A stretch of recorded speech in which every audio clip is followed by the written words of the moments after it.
Muy buenas tardes.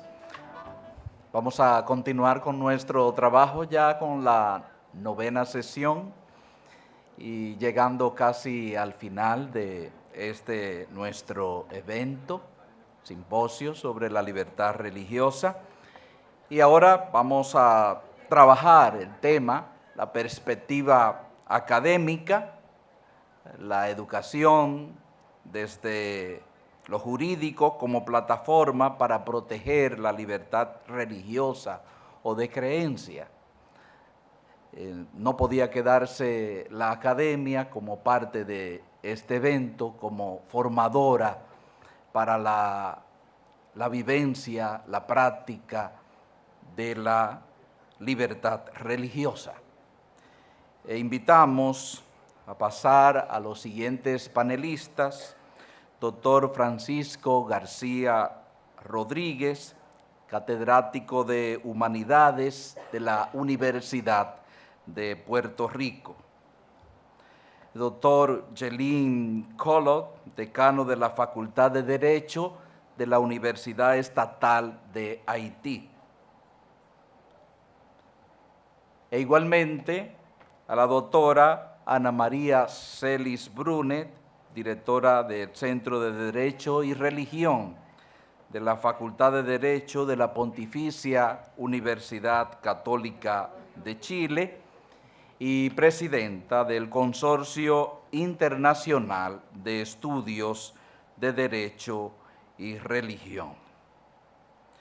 E igualmente, quien moderará este panel, el doctor Mariano Rodríguez Rijo, profesor titular del Departamento de Ciencias Jurídicas de la Pontificia Universidad Católica, Madre y Maestra. Les damos también a este evento la bienvenida al magistrado Román Jaques Liranzo, presidente del Tribunal Superior Electoral y decano de Ciencias Jurídicas y Políticas de la Universidad Católica de Santo Domingo. Invitamos al doctor Mariano Rodríguez para que tome el podio y modere este panel.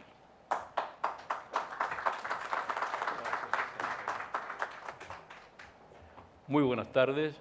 Como ya le ha anunciado quien ha hecho la presentación, el título del tema que corresponde a este panel, la perspectiva en la educación y sobre todo la educación jurídica para el fortalecimiento precisamente de la libertad religiosa. Vamos a rogar a los panelistas, saben que tienen 10 minutos cada uno. Yo le estaré anunciando cuando le queden 2 o 3 minutos. Es como una forma de que nos ajustemos al tiempo y así dar oportunidad para que puedan venir las preguntas, que también anunciaremos al momento de la pregunta, que van a estar limitadas, porque este es un tema tan interesante que yo sé que tanto el que viene a hablar como el que está escuchando quisiera hablar muchas cosas, decir muchas cosas, y lo que están escuchando preguntar muchas cosas para seguir profundizando en este tema de tanto interés para todos nosotros. Así que damos la palabra en el orden que fueron presentados los panelistas. Pueden comenzar.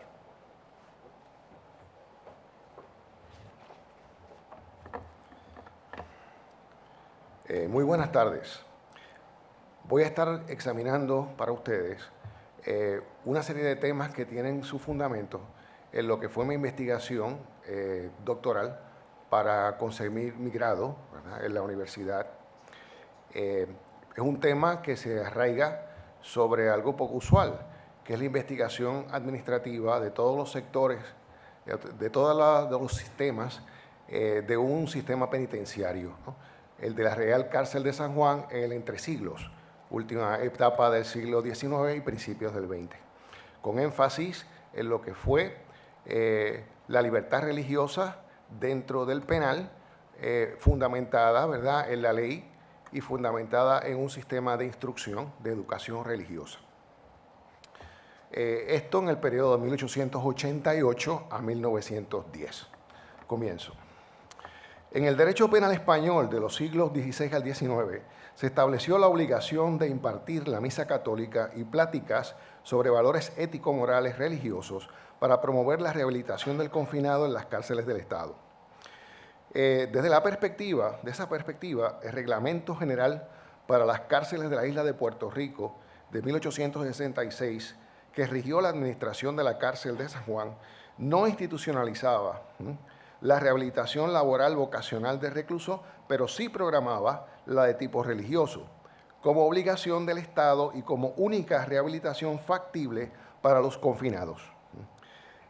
Esto por entenderse que la regeneración de los valores religiosos en los reclusos era lo que le permitía reexaminar los estragos causados por su vida licenciosa, arrepentirse de corazón, perdonarse de la culpa del delito y liberarse espiritualmente de esa carga para que en su momento pudiera atemperarse a los usos de la sociedad bajo el control del Estado. Según el reglamento del 66, que rigió la cárcel del distrito de San Juan entre el 88 y el 1902, el culto religioso católico debía celebrarse en una capilla erigida en el penal donde un cura también diera la instrucción religiosa a los presos. Solo si fuera posible se ofrecería educación elemental a los presos y se habilitaría para ellos una biblioteca en el penal. Se comprueba que la biblioteca fue creada y que en la cárcel funcionó una escuela elemental desde 1888 a 1893, que no tuvo buenos resultados. Se debió a que en muchos casos el nivel intelectual de los confinados superaba el de la enseñanza elemental, por lo que aquellos dejaban de asistir a clases, aprovechando que la asistencia no era obligatoria, ¿no? En la ley carcelaria, la asistencia de los presos al culto católico fue promovida con mucho celo religioso y se consideró derecho del preso la ley recibir orientación religiosa de un sacerdote. Sin embargo, la ley no expresaba que se permitiera la libertad de cultos. Las actividades religiosas del reo estaban insertadas en su rutina diaria en el penal. Los domingos y en otros días consagrados por la Iglesia, sus actividades debían ser pasivas y dentro de una solemnidad religiosa. Debía asistir a misa a las 8 de la mañana y por las tardes recibir la visita del sacerdote, quien de galera en galera iría predicando la moral cristiana. Inclusive se dispuso en el 87 que en las escuelas elementales de las cárceles se insertara la educación de la doctrina cristiana como una materia de estudios en el currículo de clases. A 1890, el maestro de la cárcel, Rodes Barbosa, conseguía que se aprobara para la cárcel de San Juan el plan como parte del currículo que implicaba una plática semanal del capellán sobre moral religiosa. Dicho profesor abogó por la conservación de la escuela, por considerarla baluarte de la rehabilitación moral y la educación científica y religiosa del confinado en beneficio de los 50 o 60 estudiantes que asistían diariamente, es decir, un 50% de la población penal. Pero durante los próximos 3 años, la escuela de la cárcel perdió mucha matrícula porque por causa del desacierto con que se planificaron sus cursos, restringidos a las materias más elementales, los presos perdieron interés en asistir. Al dejar de ser costo eficiente, el gobernador decretó suprimirlas en 1893. En cambio, el Estado puso en gran empeño en que se conservaran las actividades religiosas en el penal entre el 88 y el 98, puntualizando los asuntos morales del Evangelio que podían modificar sus costumbres y administrando la comunión a los que estuviesen preparados y confesos. El párroco de la ciudad cabecera del distrito era el que ejercía como capellán de la cárcel. Se desempeñaron en esa posición el padre Máximo Gómez, del 88 al 95, el padre Ramón Gandía, del 95 al 96, y el padre José Martínez, entre el 96 y el 98. En los Estados Unidos, desde 1850, un movimiento reformista promovido por la Asociación Nacional de Prisiones se propuso impulsar la rehabilitación del confinado. Consiguió en la década de 1870 que los Estados Unidos, en Europa y en América del Sur se validaran como principios carcelarios el establecimiento de escuelas para reclusos y la educación de valores ético-morales.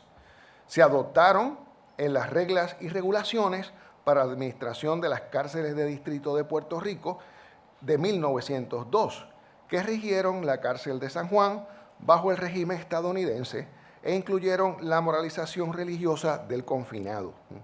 Esa gestión administrativa introdujo la concesión del derecho a la libertad de cultos en la isla.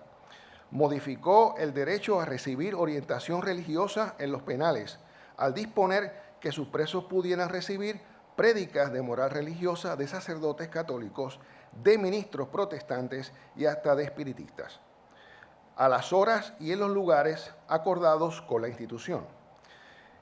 Esto siempre que lo solicitaran con 24 horas de antelación a la celebración de los oficios. Los alcaides fijaron esos turnos para que las prédicas no confligieran con las de otras sectas. El permiso no era para que se dedicaran a adquirir adeptos de otras sectas, sino para predicar a los que ya profesaban las creencias de su religión. Entre 1902 y 1910, bajo los Estados Unidos, también se insertaron las actividades religiosas en la cárcel de San Juan como parte de la rutina diaria del confinado. Los sábados y domingos, al mediodía, era que recibían la visita de los sacerdotes, ministros y misioneros de sus respectivas sectas para recibir sus servicios religiosos. Sin embargo, entre el 98 y 1910, la rehabilitación del recluso por vía de la educación formal laica tuvo poca relevancia en el sistema penitenciario, o al menos nunca lo suficiente como para invertir fondos del Estado en la contratación de maestros profesionales para impartirla. Desconocemos cuánto aprovecharon los presos la rehabilitación espiritual ofrecida.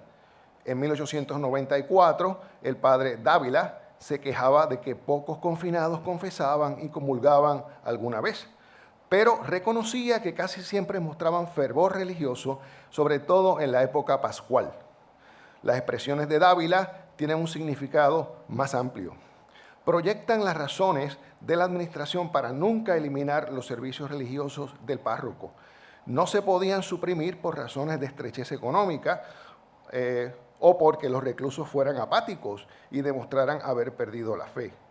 Bajo el pueblo español, eminentemente religioso, el culto debió tomarse más que como medio rehabilitador, como obligación moral de todo buen cristiano, de consolar al reo y reavivar el fervor religioso que hubiese perdido para procurar su salvación.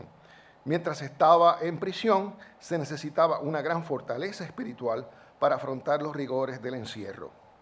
En el ámbito de desconsuelo del penal, el auxilio espiritual que brindaba la religión debe haber ayudado a rescatar muchos reclusos de la desesperación de una vida de encierro y soledad y a enaltecer su dignidad humana.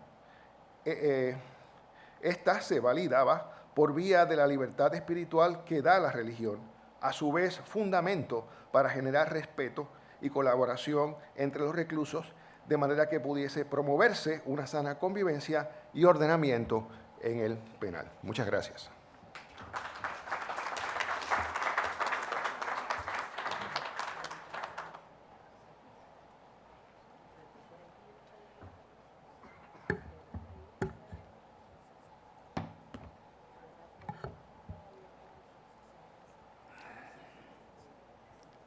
Bonsoir à tous et à toutes.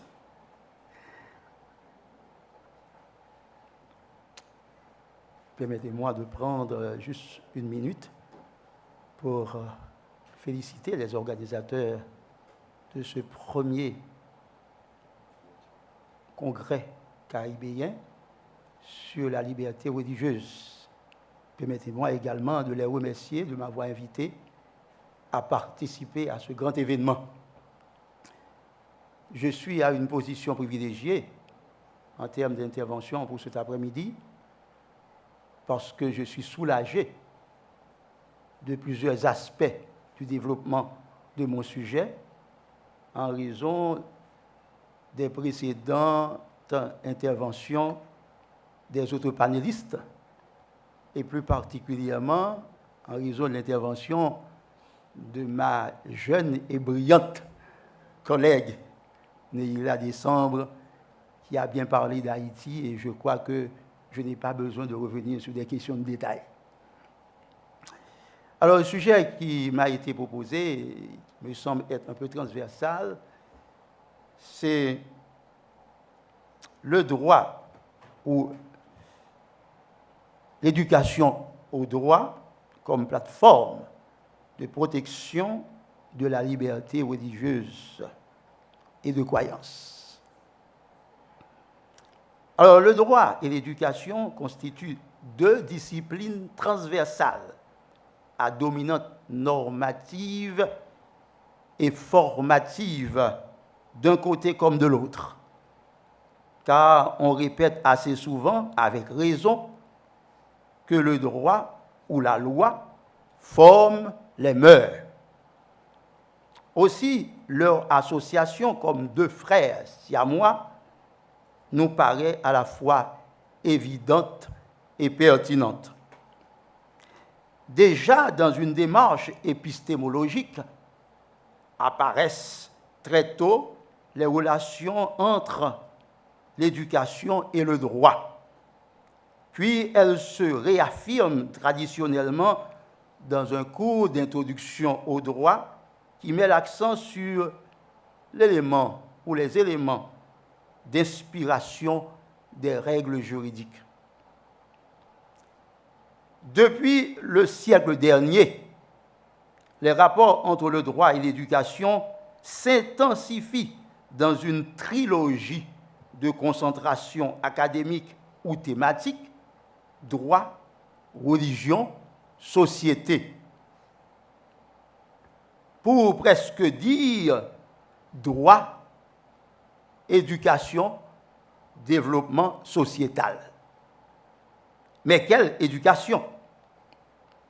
Moyen de transmission du savoir et d'apprentissage conscient ou inconscient, limité ou illimité dans le temps, l'éducation se prête à un triptyque dans ses composantes définitionnelles. Elle peut être formelle, non formelle et informelle, les trois étant souvent complémentaires. Formelle, l'éducation est dispensée de manière organisée et structurée dans les établissements scolaires et dans les universités, suivant une méthodologie appropriée en fixant des objectifs de formation précis et limités dans le temps. Non formelle et informelle, l'éducation fait l'apprentissage permanent, non limité dans le temps, des choses de la vie, de manière consciente ou inconsciente, dans un cadre où l'on est exposé à un savoir-faire ou un savoir-être. Appliqué au droit, dans le cadre du développement de notre sujet, l'éducation au sens large s'ouvre aux trois moyens d'apprentissage devant dicter le comportement individuel et inspirer le bien-être ou le bien-vivre ensemble dans une société ou dans une communauté quelconque. Elle peut être formelle par l'enseignement du droit dispensé dans l'espace universitaire, ce qui va constituer la première partie de mon développement. Elle peut être aussi non formelle ou informelle par la vulgarisation du droit à la liberté religieuse, ce qui va constituer la deuxième partie de mon développement, les deux étant complémentaires. L'éducation formelle au droit, dans ce contexte, questionne la place du droit à la liberté religieuse dans l'enseignement académique d'une part et la pratique de la tolérance dans l'espace universitaire d'autre part. Alors, les questions qui se posent à ce niveau sont celles de savoir quelle est la place qu'occupe l'enseignement du droit à la liberté religieuse dans les curricula de nos facultés de droit, de nos universités, et quelle est la place des formations spécialisées ou des programmes de formation spécialisés dans ce contexte. À mon avis, cette place est très réduite. Réduite si on fait une comparaison d'université à université, de faculté de droit à faculté de droit. Il est certain que certaines facultés de droit de certaines universités ont un enseignement sur le droit et la religion, c'est très bien, et j'ai beaucoup appris depuis que je suis ici avec vous, depuis hier, avec les différents intervenants qui parlent des facultés ou des enseignements qu'ils représentent. Mais l'enseignement combiné du droit et de la religion ne débouche pas nécessairement sur la liberté religieuse. C'est bien le cas dans les universités religieuses catholiques où l'on étudie le droit canon, le droit et la religion, dans les rapports qui sont très étroits, dans les interactions entre le droit et la religion, et surtout les religions de la Bible, ce que nous avons souvent apprécié. Mais ça ne débouche pas nécessairement sur l'enseignement de la liberté religieuse. Et surtout quand on compare l'enseignement de la liberté religieuse avec celui des droits humains, car l'enseignement des droits humains, c'est le tout, c'est un chapitre le plus large, et l'enseignement de la liberté religieuse constitue justement une sous-spécialité des droits humains. Alors, si on regarde, il y a ici et là des programmes de formation, c'est inscrit dans les curricula de faculté de droit, des programmes de formation en droits humains, mais pas beaucoup en droit de protection de la religion ou de la liberté religieuse. On a quand même quelques cas que je connais personnellement. En France, par exemple, à Strasbourg, il y a une formation plus ou moins orientée vers la liberté religieuse, mais ça se trouve dans le cadre justement de la protection des droits humains. Alors pourquoi ce déficit? On peut se poser la question, pourquoi ce déficit dans la formation pointue de droit à la liberté religieuse? Alors on peut trouver plusieurs réponses à cette question. Premièrement, un manque de spécialistes. De toute façon, les spécialistes du droit à la liberté religieuse ne sont pas pléthoriques dans le monde. Deuxièmement, une faiblesse de publication.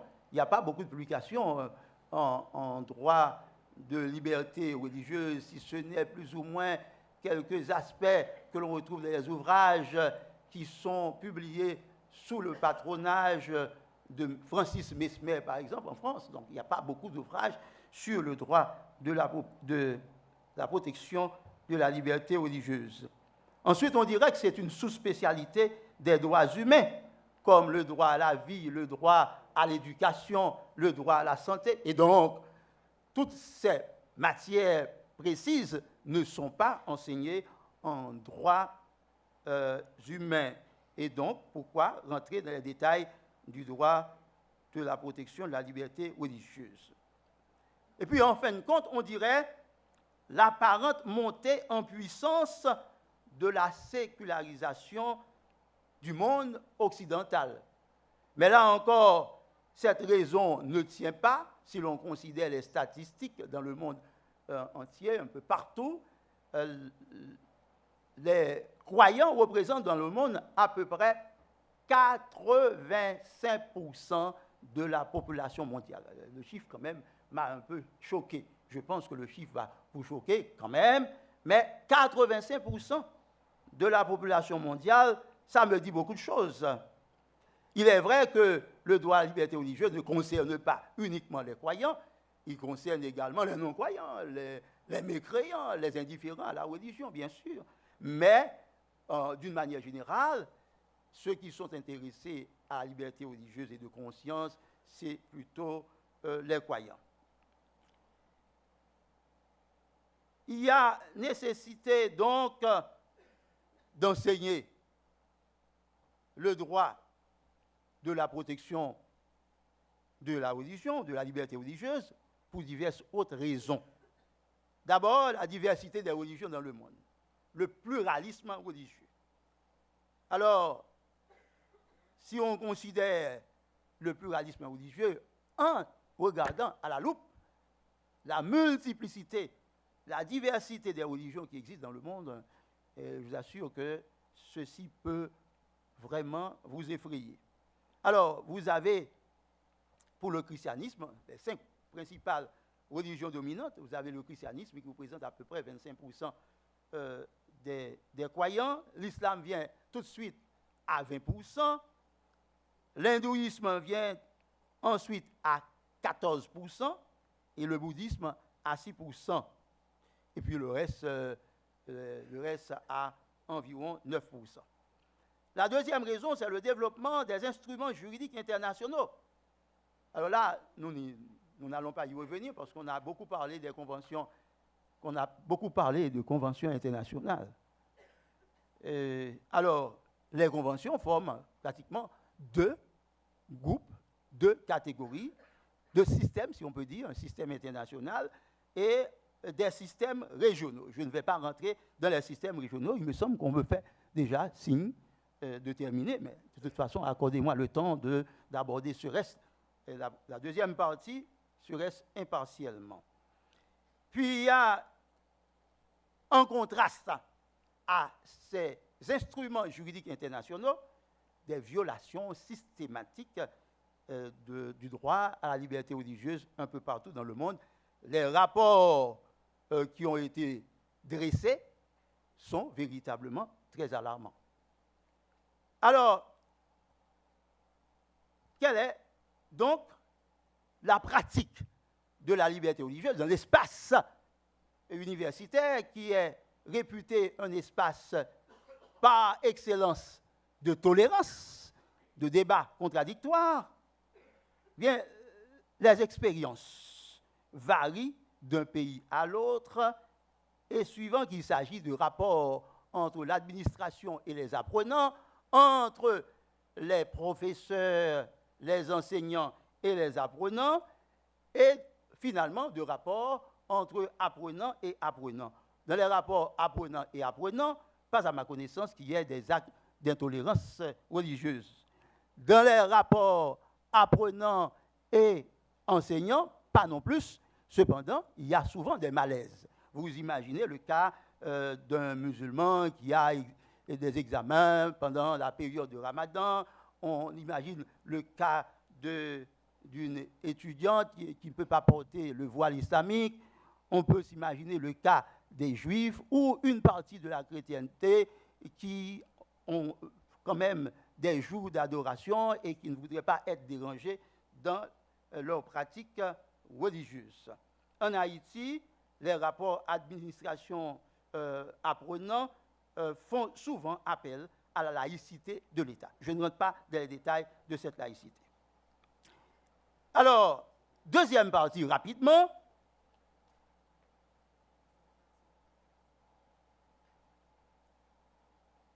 L'éducation non formelle et informelle et la vulgarisation de la tolérance. Nous avons déjà défini l'éducation informelle et non formelle. Alors, une éducation à la tolérance, c'est une valeur à partager. Une éducation à la tolérance, c'est une valeur à partager. Dans un monde aussi intolérant. Une valeur à partager, dans quel cadre? D'abord, dans 2 cadres. Permettez-moi d'achever les 2 cadres. D'abord, le cadre familial et le cadre scolastique, à l'école. Il est du devoir des parents d'éduquer leurs enfants. Ceci recèle de la Convention internationale des Nations Unies sur le droit de l'enfant, article 18, article 14. Cette éducation se fait aussi dans les communautés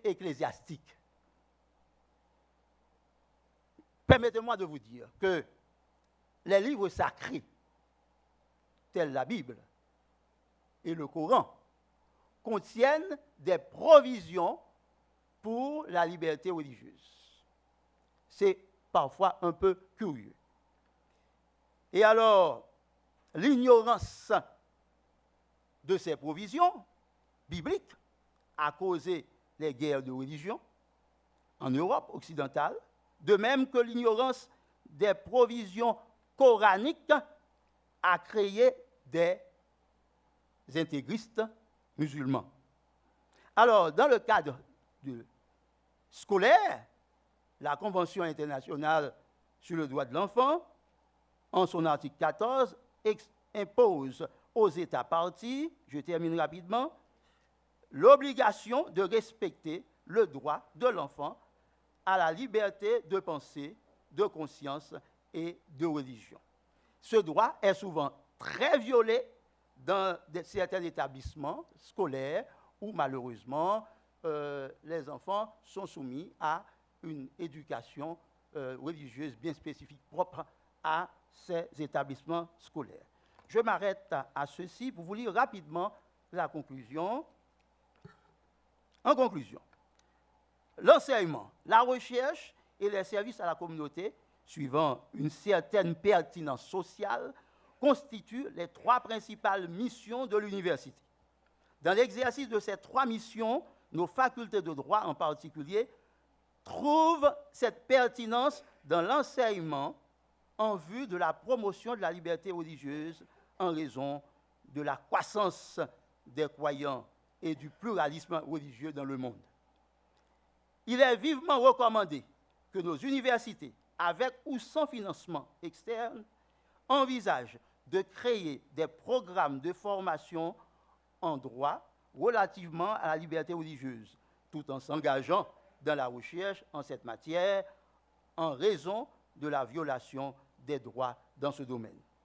Comme temple du savoir et haut lieu des débats contradictoires, forcément foyer de la tolérance par excellence, les facultés devraient donner le ton, tant par la vulgarisation des recherches sur la liberté religieuse dans le monde, sous forme de colloques, de conférences, que par l'acceptation de la différence. Par la pratique, les communautés universitaires doivent projeter le modèle du bien-vivre ensemble dans la tolérance réciproque en facilitant la promotion du dialogue interconfessionnel.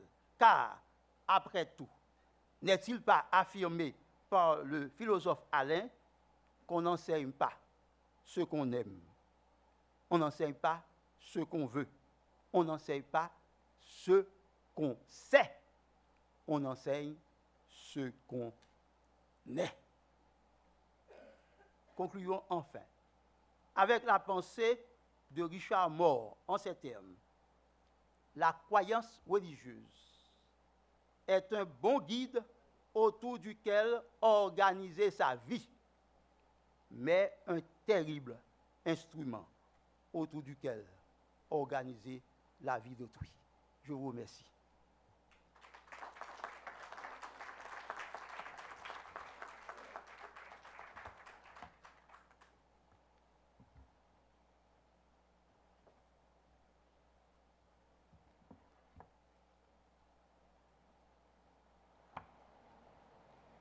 Si pueden poner eso, gracias. Voy a poner Muchas gracias por la paciencia de estar todavía acá y de escucharme por otra vez en estos días. Quisiera, en todo caso, reiterar el agradecimiento por la invitación, porque si antes tenía como esa conciencia de que éramos una región, toda América Latina y el Caribe, hoy en día puedo captar, creo, más todavía aquellas diferencias y la necesidad que tenemos de seguir avanzando juntos en conocer más de esta materia. ¿Y por qué conocer más? Y el título, en el fondo, de este panel era sobre la educación jurídica como plataforma para proteger la libertad religiosa de creencia.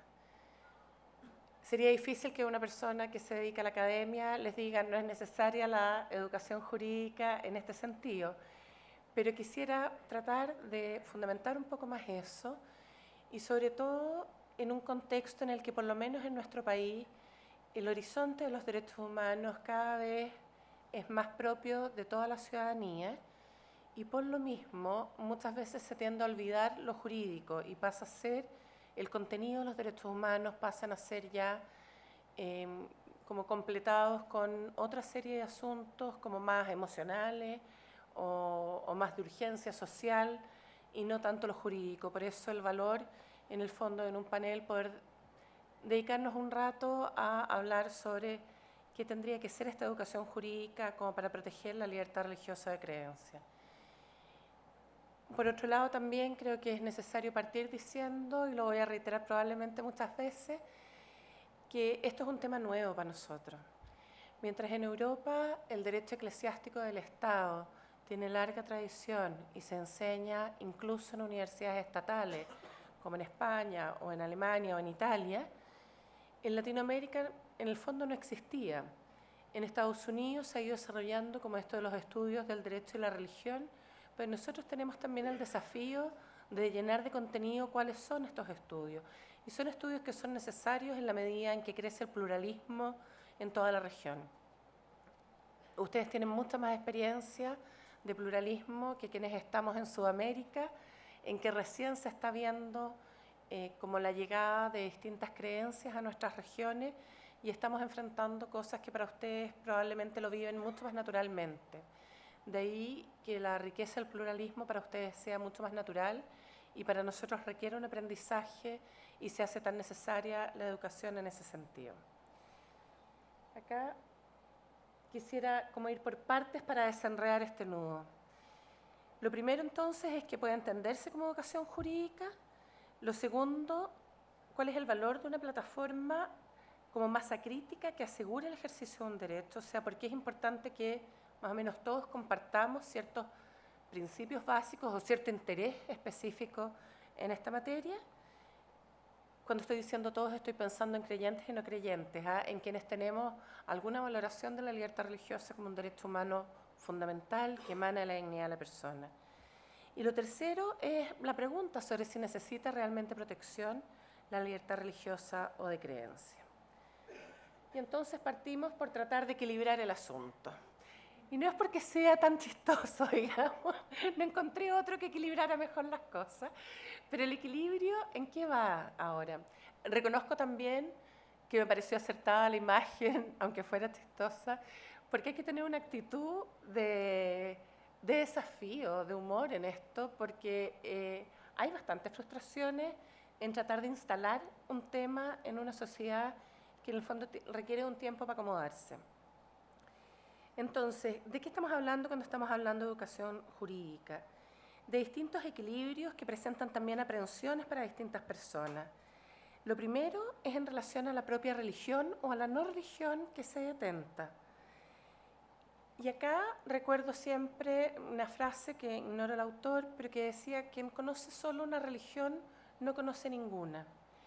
Y no queremos conocer otras religiones para cambiarnos necesariamente de otra religión, sino que para darnos cuenta de lo distintos que somos. Yo trabajo en una universidad católica, en otra de las universidades católicas de Chile, unos alumnos adventistas pidieron no dar un examen final un día sábado y la primera respuesta que escucharon fue: el día del Señor es el domingo, que es de una ignorancia más o menos grande, digamos, o sea, y es vergonzoso, digamos, que venga desde una universidad católica, pero sí, para los católicos es el domingo y para los adventistas es el sábado, ¿y qué, digamos? Entonces, lo primero es en relación a la propia religión o a la no religión, en conocer las otras religiones o en el abrirse a que los demás también tienen derechos y también tienen deberes. Lo segundo es una profundización también en qué significa la libertad religiosa y en cómo no se trata de un capricho sin más, por ejemplo, cuando uno dice que no puede quedar obligado a ciertas leyes porque van contra su conciencia, ni es una cuestión política cuando yo valoro las leyes de un determinado gobierno o las acciones de las leyes de un parlamento o las acciones del Ejecutivo como contrarias a mis propias creencias. Y finalmente los contenidos que tenemos que tener presentes van siempre en relación a qué antecedentes tenemos en nuestro país, por eso es que es tan interesante conocer experiencias particulares, porque uno va entendiendo qué pasó en ese pueblo, conocer las fuentes normativas, y eso en general en nuestros países hay dispersión normativa. Nosotros las leyes sobre faenamiento animal, que son importantes para musulmanes y judíos, las tenemos en un reglamento del Ministerio de Agricultura, o sea, no está en ninguna otra parte más que en eso. Ese tipo de esfuerzo de sistematización y de conocer las normas contribuye también a saber en qué ámbito nos movemos. Y luego, y creo que para mí por lo menos es lo que más me motiva, es que siempre esto tiene que ir acompañado de conocer el contexto histórico y social. Y en ese sentido, reconocer que uno lleva una cierta carga. O sea, hemos hablado estos días que en nuestras regiones no hemos tenido guerras religiosas, todos hemos pasado por periodos de luchas teológicas y leyes laicas, pero son más bien cuestiones al sistematizarlas, son más bien cuestiones de anticlericalismo, más que de un problema teológico en sí que nos divida. Y podemos tener distintas apreciaciones respecto al diálogo que podemos tener unos con otros. ¿Cuál es mi único punto? Y necesariamente estoy simplificando, que tenemos que hacernos cargo de nuestra historia común y saber que hemos pasado por procesos de violencia, en que no ha sido una violencia religiosa, pero que sigue habiendo una violencia social a lo mejor, en que han habido enfrentamientos políticos. Fue muy iluminador que hoy día en la mañana nos recordaran la muerte de esos sacerdotes en El Salvador, por ejemplo, o sea, pero no han sido dirigidos necesariamente por odio religioso, sino que por cuestiones más bien políticas. Y eso yo creo que es bueno tenerlo presente y no identificar a una religión determinada con una postura política. Lo otro es en el aspecto social, o sea, el contexto social en nuestros países interesa no solo porque queremos superar la pobreza y porque nuestras organizaciones religiosas normalmente contribuyen a ello, sino que también porque esto es lo que va cambiando. Según una investigación del Pew Research Center, Latinoamérica y el Caribe hicieron la investigación sobre 18 países, algunos del Caribe, pero fundamentalmente Latinoamérica, incluyeron también Puerto Rico, y en ella se decía, bueno, en esta región está el 40% de los católicos del mundo. No obstante eso, han decrecido los católicos, han aumentado los evangélicos, pero han aumentado fundamentalmente los evangélicos sin denominación, que es también un fenómeno nuevo. Ahora, ¿qué cosa tienen en común todos ellos, con mayores o menores acentuaciones? Que el impulso social, el impulso de colaborar con el Estado en aspectos sociales pasa a ser importante para todos, no solo para algunos. O sea, no solo para algunas religiones. Y ese es un patrimonio espiritual que creo que tenemos que conservar, potenciar y hacer crecer, digamos. Está, en el fondo, sobre si todo esto incluye o está dirigido a la necesidad de la protección de la libertad religiosa. Para mí está puesto en pregunta fundamentalmente porque cuando hablamos de protección estamos hablando de que hay amenazas y que las amenazas pueden ser internas o externas, o sea, desde las mismas religiones o desde el Estado o desde la sociedad. Y en esto hay que preguntarse o hay que despejar si eso está. Yo prefiero, pero por elección personal, prefiero siempre hablar de la promoción de la libertad religiosa en el sentido en que se hablaba en el panel anterior, con un cuerpo normativo específico, pero también con instancias de diálogo que pongan en común a todos. Y en ese sentido, y se me están acabando los minutos, en ese sentido me pareció apropiado poner que el clima ambiental de promoción de la libertad religiosa, para mí por lo menos, que no tomo café y en mi país no hay café, me ha impactado la imagen del café que crece en la sombra, en el fondo, que necesita de otros árboles que lo protejan para que el café surja bien. Un poco así me imagino el clima que necesitamos para que la libertad religiosa realmente pueda ser promovida, que esté al amparo de los demás derechos humanos fundamentales, que esté protegida en ese sentido, pero sobre todo que pueda crecer sana y con sus propias diferencias en cada lugar, sin pretender homogeneizar la sociedad con nuestra propia visión, sin que por ello pretendamos un relativismo o un desconocimiento de la importancia de la identidad religiosa. Me parece que esas son, siquiera algunas como insinuaciones para desanudar en el fondo lo que significa el intentar tener una educación jurídica en materia de libertad religiosa. Muchas gracias.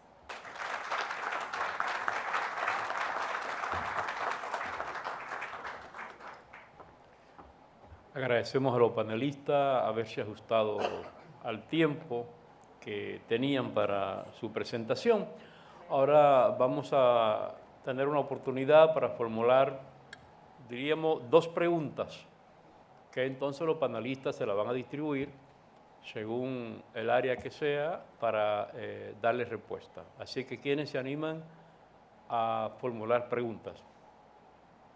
A ver. Aló. ¿Alguna pregunta? No.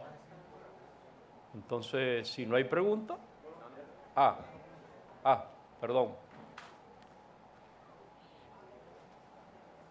No, yo voy a ser brevísimo. Por favor, Sí. Le pedimos que sean Brevísimo, preguntas. sí. Cuando él dice que en el mundo hay 25% de cristianos y 20% de musulmanes, según mis investigaciones son números parecidos. Me interesaría para seguir investigando cuál es la fuente de esos datos que él ha dado. 25% cristiano, 20% musulmán, 14% hinduista, 6% budista y 9 otras. Y lo segundo, para terminar, a Ana María, la hermana chilena. Yo soy un fanático de la semántica y me perdonan. Libertad religiosa. ¿No debería ser mejor libertad religiosa del pensamiento? Porque si lo no creyente o lo ateo también tienen derecho, que yo estoy de acuerdo, no debería ser libertad religiosa solamente, debe ser libertad religiosa de pensamiento, ¿me aclaran? Ahí están las 2 preguntas, entonces. Damos oportunidad a los panelistas según... Would you translate for me, please? Okay. Yes, okay. Yes, okay.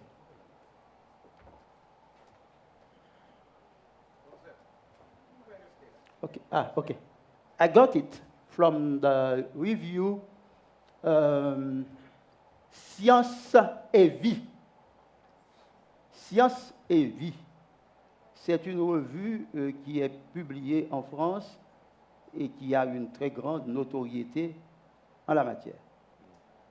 Et l'article a pour titre « Pourquoi les gens croient-ils en Dieu ?»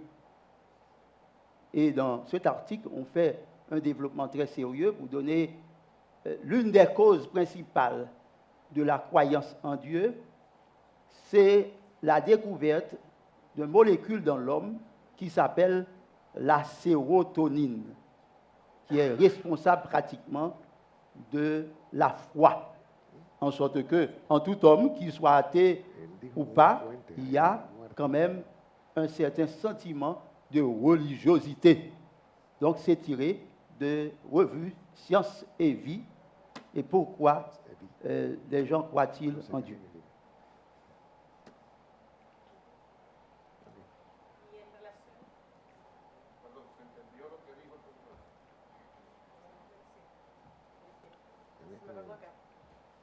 Je peux vous donner le numéro si vous voulez encore.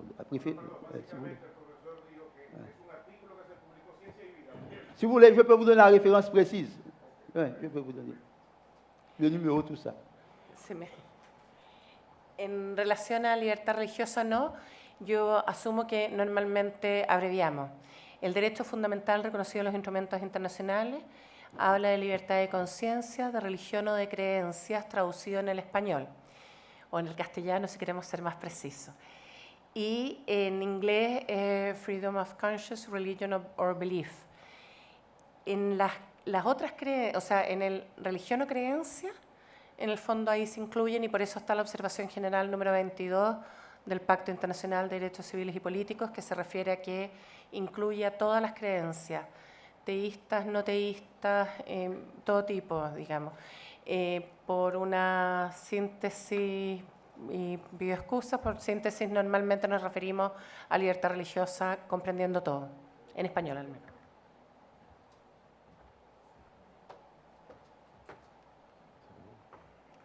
Después de este panel, entonces se procede, según el programa, a una especie de reflexiones conclusivas del presente evento y, bueno, particularmente me siento muy satisfecho porque la verdad es que es un tema de tanto interés, pero que nunca había, por lo menos, haber escuchado que una discusión sobre esto y sobre todo una reflexión sobre esto y sobre todo la parte que tiene que ver con la educación jurídica para la protección de la libertad religiosa, la libertad de conciencia. Pero sobre todo yo pienso que la educación no formal también tiene un papel muy importante que aportar ahí, porque hay un elemento y un valor importantísimo que es el valor de la tolerancia. Que podamos vivir con una unidad sabiendo que tenemos una diversidad. De manera que particularmente quiero felicitar a los organizadores de este evento y creo que es un aporte que están haciendo no solamente a la República Dominicana del Caribe, sino al mundo mismo.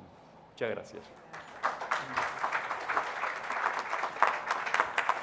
Bien, agradecemos a nuestros panelistas y la moderación del doctor Mariano Rodríguez. Muchas gracias.